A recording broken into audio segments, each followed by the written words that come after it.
All right, Mark Calabria, the director of the Federal Housing and Finance Agency, appointed by Donald Trump, was fired by President Biden on June 23rd after the Supreme Court had ruled that it was too difficult for the White House to remove the director of the Federal Housing and Finance Agency if their policies were contrary to their own, and that is definitely the case when it comes to Joe Biden and Mark Calabria.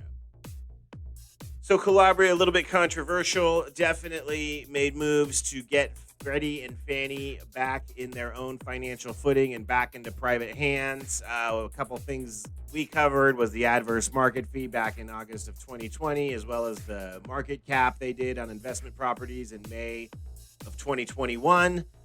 So a lot of controversial moves, all to move them back into private hands. That will not be the case with the Biden administration.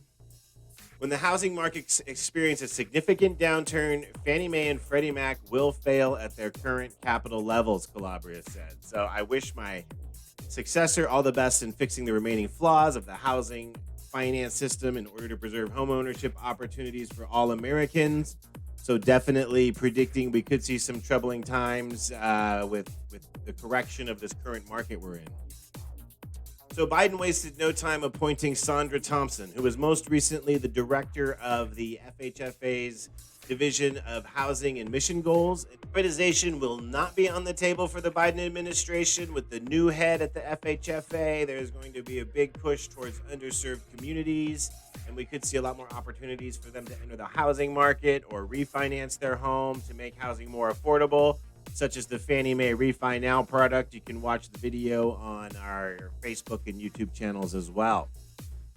Other big changes could be increase in production caps. Calabria set hard limits on Fannie and Freddie to $70 billion apiece, but that can be increased by the next FHFA director, basically allowing more loan capacity for Fannie and Freddie to, fund more loans. So another possible strategy to increase affordable housing loans would be to change the formula for qualifying for high-income areas such as New York or here in the San Francisco Bay Area. Also, a possibility is to increase the number of correspondents that originate for Fannie and Freddie, basically bringing in smaller lenders for programs to increase the participation among less well-heeled property owners. Well, there you have it. Very fascinating stuff all the way around. I am Garrick Wordmuller with Fresh Home Loan Inc., and this is the Digital 411, and I thank you for watching. Please subscribe to YouTube, Facebook, all that stuff. I really appreciate you guys.